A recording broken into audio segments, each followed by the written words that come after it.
Hi hello అందరికీ నమస్తే. Welcome to my kitchen, టియానోస్ kitchen Telugu. ఈరోజు రెసిపీ బిర్యానీ రసం తయారు చేసే విధానం షేర్ చేస్తున్నానండి. ఇది మనకి గొంతు బాగున్నప్పుడు కానీ, జలుబు చేసినప్పుడు, ఫీవర్ వచ్చినప్పుడు నోరు చేదుగా ఉంటుంది, ఏమీ తినబుద్ధి కాదు. అలాంటప్పుడు ఈ మిరియాల రసం తీసుకుంటే చాలా చేంజ్ కనిపిస్తుంది. ఈ మిరియాల రసం ఎలా తయారు చేయాలో ఈరోజు చూపించబోతున్నాను. ఇది చాలా ఈజీగా తయారు చేసుకోవచ్చు, చాలా హెల్తీ కూడా మంచిదండి.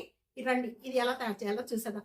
వీడియోకి వెళ్ళే మంది ఇప్పుడు వరకు కూడా నా ఛానల్ని సబ్స్క్రైబ్ చేయని వాళ్ళు ప్లీజ్ సబ్స్క్రైబ్ చేసుకోండి. అలాగే లైక్ చేస్తుండండి. వీడియోని కామెంట్స్లో తెలియచేయండి ఎలా ఉందనేది. రండి ఇది ఎలా తయారు చేయాలో చూసేద్దాం. నిమ్మకాయ అంత సైజు చింతపండు వేణిలో నానబెట్టేసుకొని ఈ విధంగా పెట్టి చింతపండు అంతా కూడా బాగా పిసుకోవాలి. ఇలా పిసికిన దాన్ని మొత్తం జ్యూస్ మనం ఒక గిన్నెలో అంతా కూడా తీసేసుకుందాము. ఈ విధంగా చెయ్యి పెట్టేసుకొని ఈ విధంగా వడపోసేసుకోండి. పిప్పంతా కూడా సపరేట్ చేసేసుకోవాలి. ఒక్క టమాటా అండి, బాగా పండింది కాకుండా బాగా పచ్చిగా కాకుండా ఇలా మీడియంగా ఉండాలి. ఇలా మీడియంగా అంతా కూడా ఈ చింతపండు జ్యూస్లో వేసుకున్న దాంట్లోనే మనం ఇలాగ గట్టిగా బాగా పిండేసుకోవాలి. ఈ జ్యూస్ని ఈ విధంగా తీసేసుకొని సపరేట్ పెట్టేసుకోండి. మిక్సీ జార్లో ఇప్పుడు మన రసం పౌడర్ అనేది తయారు చేసుకుందాం. ఈ మిరియాల రసానికి రసం పౌడర్ వేయించుకోని అవసరం లేదు, డైరెక్ట్గా కూడా వేసేసుకోవచ్చు. చూస్తున్నారు కదా, ఒక్క రెమ్మండి కరివేపాకు, ఒక హాఫ్ టేబుల్ స్పూను జీరా, 1/4 టేబుల్ స్పూను మెంతులు, 1 టేబుల్ స్పూన్ మిరియాలు, 4 లేక 5 వెండిమిర్చి, 2 టేబుల్ స్పూను ధనియాలు ఎక్కువగా తీసుకోవాలి.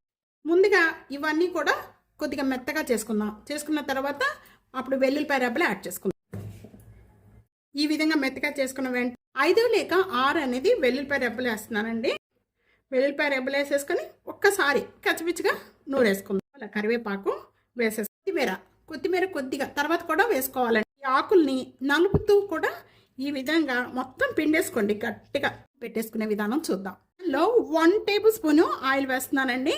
చూస్తున్నారు కదా, ఆయిల్ కూడా చాలా తక్కువ పడుతుందండి, ఆయిల్ కూడా ఎక్కువ పట్టదు. అంతా కూడా బాగా కాగిన వెంటనే ఒక్క ఎండుమిర్చి ఇలాగా చిన్న పీసెస్ కట్ చేసేసుకొని వేస్తున్నాం. ఇంగువ కొద్దిగా ఒక 2 లేక 3 రెమ్మల కరివేపాకు.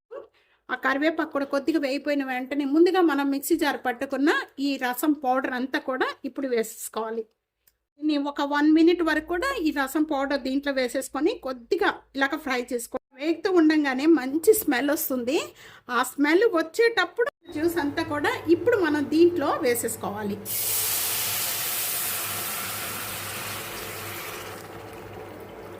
నేను 2 గ్లాసెస్ వాటర్ యాడ్ చేస్తున్నానండి. మొత్తం కూడా 4 గ్లాసెస్ లీటర్ వాటర్ యాడ్ చేసేసుకొని 1 గ్లాసు మరిగేంత వరకు కూడా బాగా మరిగించుకోవాలి. ఇవి ఒక 2 పొంగులు వచ్చే వరకు కూడా మరిగించుకోవాలి. అప్పుడే మీకు ఈ మిరియాల రసం టేస్ట్ వస్తుంది. దీన్ని కషాయంగా కూడా తాగొచ్చు. అప్పుడు మనకు ఉన్న జలుబు కానీ, నోరు చేదు కానీ, మనకి ఫీవర్ వచ్చినప్పుడు ఏమీ తినబుద్ధి కాదు. మిరియాల రసం వేడి రైస్లో వేసుకొని తిన్నారంటే అసలు వదలరండి, అంత టేస్ట్గా ఉంటుంది. ఉండగానే నేను ఒక 1/4 టేబుల్ స్పూన్ పసుపు వేస్తున్నాను. దీంట్లోనే టేస్ట్కి సరిపడా సాల్ట్. ఎంత మరిగితే అంత టేస్ట్ ఉంటుందండి రసం అనేది. ఉన్నప్పుడే మనకి మంచి స్మెల్ వస్తూ ఉంటుందండి. బాగా మరిగిపోయినాయి అనుకోండి, మంచి స్మెల్ వస్తుంది. రసం బాగా మరిగిపోయినాయి అండి. కొద్దిగా కొత్తిమీర జల్లేసేసుకుందాం. ఇంకా నేను స్టవ్ బంద్ చేసేస్తున్నాను. రెసిపీ ఇదే విధంగా తప్పకుండా ట్రై చేయండి. చాలా బాగా పనిచేస్తుందండి. జలుబు చేసినప్పుడు, మన ఫీవర్ వచ్చినప్పుడు, నోరు చేదుగా ఉన్నప్పుడు, ఏమి తినబుద్ధి కానప్పుడు ఈ విధంగా చేసుకొని తీసుకోండి. చాలా బాగా పనిచేస్తుంది. వీడియో నచ్చితే కనుక ఫ్యామిలీకి, ఫ్రెండ్స్కి video share, like, comment, subscribe చేసుకోవడం అస్సలు మర్చిపోద్దు friends. Thank you for watching.